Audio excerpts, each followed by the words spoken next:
Hey everybody, and welcome back to the board meeting.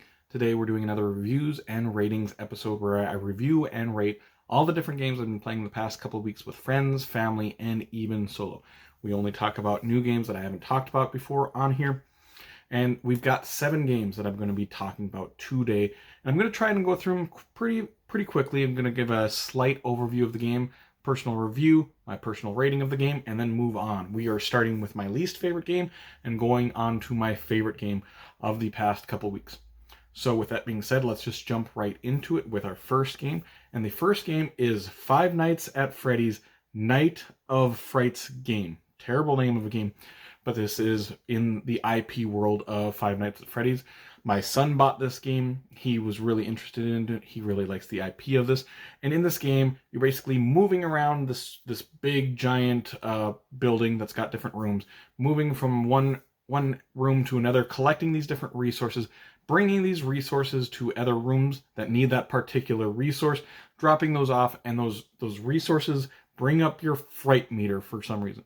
Then you can go down to these office spaces down by the security guard, and then basically try and scare the security guard or kill him or get him, whatever the theme happens to be. And you pull tokens out of this bag for however high your fright meter is. And one of those tokens is the guard token. If you pull that, you win the game. It's a very, very simple game. Very kids-like game. This isn't a game that I would want to play that much. This is only going to get a 5.5 rating for myself. But if you have a kid who likes the Five Nights at Freddy's games and the lore of it, and now there's a movie coming out for it, I guess. If you have a kid who likes it and they like simpler games, this is going to be a game you might want to check out for them, because my son absolutely loved the game, and he was even teaching some of his friends this game. And he doesn't teach board games very often, but he wanted to show some of his friends this game. So yeah, 5.5 for Five Nights at Freddy's Night of Frights game. Going on to the second game of this week, this is Avatar: The Last Airbender Fire Nation Rising, which is like probably the 6th game in the Rising series of games. And this has the Last Airbender theme, the IP attached to it. I like the Rising games in general. It is basically a dice allocation game where you're going to be rolling these dice and putting those dice that have symbols on them on different characters, the good guys. You're trying to recruit them, which are then going to get you more special abilities, more powerful things. You might even roll more dice because of these certain heroes that you get. Or else you're going to be placing these dice onto the enemy spots, these enemy cards, and trying to defeat them.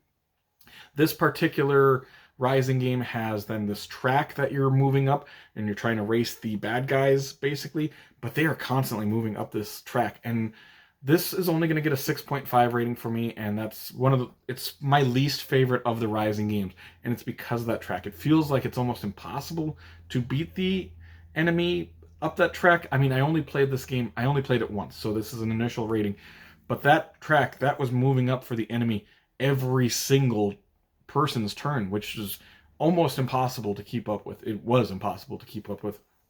And we might just had a bad luck, but I don't really like that track. Even if we were able to keep up with it, I think it just adds a little bit of a fiddliness to the Rising series system. And so this would probably be my least favorite of the Rising games, which is a disappointment because I love this IP. I love The Last Airbender. I love the Korra series that came out. But yeah, 6.5 for The Last Airbender Fire Nation Rising. Going to the next game. The next game is a button shy game. This is Wildlands. Wildlands is, like I said, a button shy game, so it means it only has 18 cards in this wallet-sized package that it comes with. And this is by the designer of the Opolis series. You know, your Sprawlopolis and Airgropolis and Naturopolis, all those Opolis games that I really, really like, those solo games. And so I was kind of excited about this game. In this game, you are going to have a river that you're going to be playing cards off of. And these cards you have to play into a certain way that is going to make these protected lands. And protected lands are lands that are just completely surrounded by the river, making this area. And you're going to score 2 points for every of these protected lands you make. But the real way you're going to be scoring is what you have put into these protected lands. You can have these animals that you have in the protected lands, and you also have these goals, which are going to be how you're going to be scoring. So you can put like dragons and unicorns and toads into these protected lands. But if you don't have a goal for them, they're not going to score you anything. So you might have a goal of, for every pair of unicorn and dragon that you have in this protected land, you're going to score 4 points. So you're going to try to get a bunch of dragons and unicorns in that particular protected land. This is a really hard game for my head to wrap around. And I'll be honest, I did not like this game the first time I played it. I played it and I'm like, man, this is like a 5 for me, maybe. And I'm like, well, I'll play it again. So I played it again. I'm like, oh, okay, it wasn't so bad. But then I'm like, God, I'm really bad at this game, and I'm like, I gotta get a better score. And so I kept playing it. It's got that addictive personality to this game where you don't just play it once. And you can score anywhere from, I mean, I've scored as low as like 20 points, and you can score pretty high in this game. But it's got that, like, at the end of the game, if you scored 30 or less, you're just crap at this game, basically. And if you score 30 to 35, you're like maybe competent, but not very good. And then like 35 to 40, like average or whatever they say for this game. I very regularly get under 30 points. I get the worst score on this. I've played this over a dozen times now, I would say, and I have broken the 30-point barrier, I think, twice now. So I'm terrible at this game, but it's got that addictive quality that Sprawlopolis has. I don't like it as much as Sprawlopolis. This is going to get a 7 rating. Like I said, I don't like it as much as Sprawlopolis, but it's still a really good game. But between the two games, I definitely prefer Sprawlopolis, because this one is a little bit harder to wrap your head around. And my brain still doesn't just work very well for this game, I don't think. But I do want to get better and better at this game. So a 7 rating for Wildlands. Going on to the next game. The next game is a abstract game that I got sent. This is Katarenga. Katarenga. I think it's Katarenga. But it's an abstract game that is sort of like a chess. It is very much like a chess sort of game, where you have all your pawns on your side. The opponent has all their pawns on their side. But the spots that they're on make that pawn move a different way. And so you might have your pawn on this one spot that's got the knight underneath it, the knight square. So then you can move your pawn like a knight in chess. You can make the L shape with that. Or else you might be on a spot that's like a king, where you can just move any one space around that spot. Or else you might be like a bishop, where you can move all the way diagonally. And your goal is to either eliminate all but one of the opponent's pawns, basically, or else getting 2 of your pawns to the other side of the mat on the opponent's side, and then move one more time off of the board onto their side. And so this game it's going to get a 7.5 rating. I like this game, and I like chess, and this is basically pretty close to chess, but just a faster version of it. So if you like chess, you definitely want to check out Katarenga, because it's going to stick around in my collection for sure, at least. Good, solid abstract game. 7.5 for Katarenga. Going to the next game. The next game is a small 2-player skirmish type game that sat on my shelf for way too long. This is another game that I got sent, and I was like, I should play it sometime. It just sat there. This is Wizards of Grimoire. This is, like I said, a 2-player skirmish type game. In this game, you're going to be drafting these ability cards that are available for both of the players to get into their section of cards. By the end of the game, you can have up to 6 of these ability cards. And these ability cards are basically just attacking the opponent, because you have so much health at the start of the game. I think it's 60, but you can maneuver that health if you want to play a shorter game. And on your turn, you are going to be placing these cards, which are basically resource cards, on top of these different abilities that you have to activate them. In the start of every one of your turn, you're going to take cards off of every one of your cards that have been activated. And it's like a timing system, because some of these abilities are really big, fantastical abilities that are going to cost you like 4 cards to put on top of this card. So each turn you just take one off, and you're like, okay, in 2 turns, I'm going to be able to use this ability again. Some other cards are going to get you more resources to have more cards. Other cards are going to let you take off cards from some of your abilities. And it's this really interesting engine building sort of game that's really minimalistic, because you only have 6 cards in your turn, but you're trying to build that best engine that you possibly can, the most efficient engine that you possibly can. And it's very much, very much reminds me of Res Arcana, where Res Arcana, you don't have a lot of cards, but you're trying to build that engine the best possible way that you can, the most efficient way that you can, so each turn you have a good, solid turn, and at least you do some like damage to the opponent, or do work up to have a bigger, more combo-tastic turn the next time. And it's going to get a 7.5 rating. I think it would be a little bit higher up, but I do have a couple issues with the game.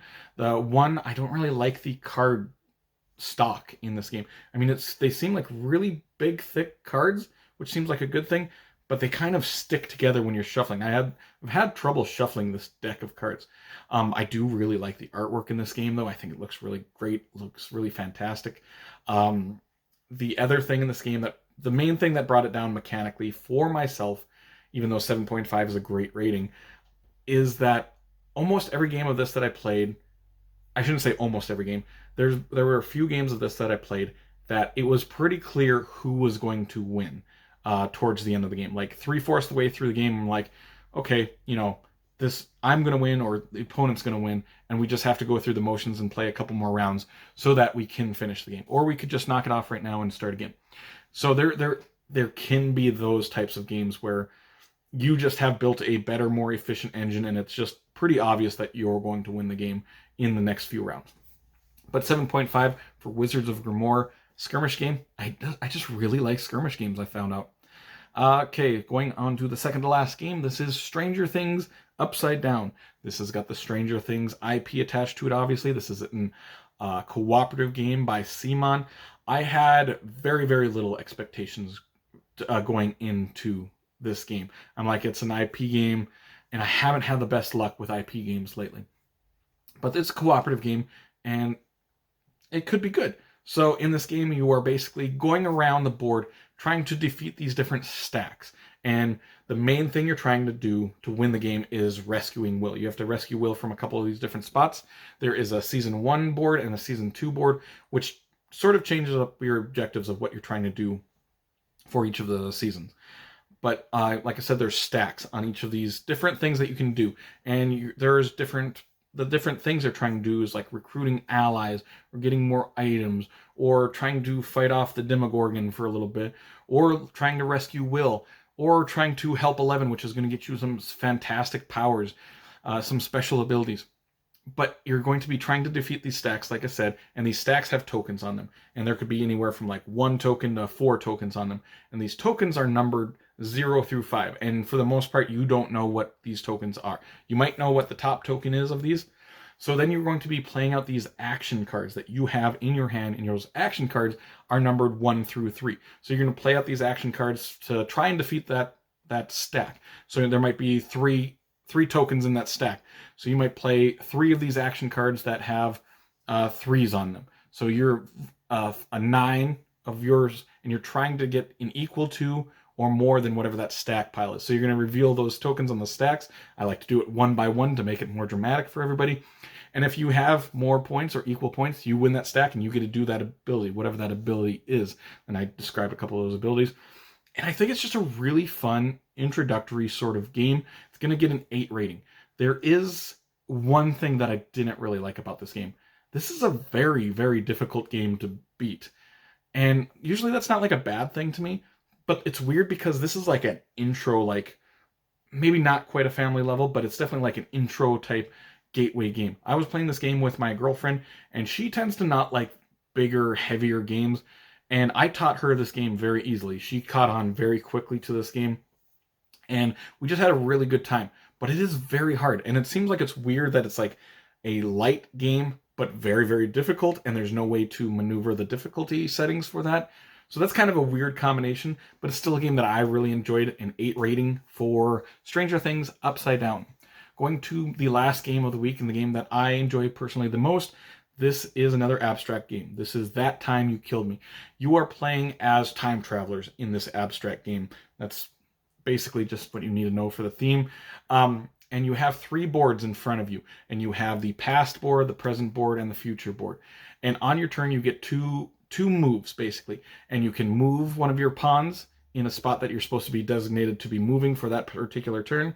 You can move, or you can time travel, meaning you could go into the past or into a future time space, and moving your pawn from that spot to the next time zone in that same spot. If you go from if you go to the past, you get to make a copy of yourself in the present time and leave a copy there, and then you go into the past.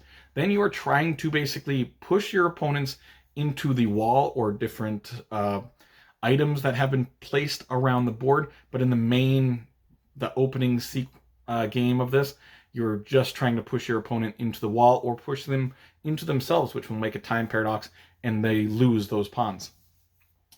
How you win this game is if you are the only person in two of the different time zones, then you win the game. And it also has 4 modular expansions that make the game just a little bit more interesting, have a little bit more going on. I'll only show pictures of the first modular set to make it a little bit, don't want to spoil too much in this game. This is a good abstract game. This is an 8 rating.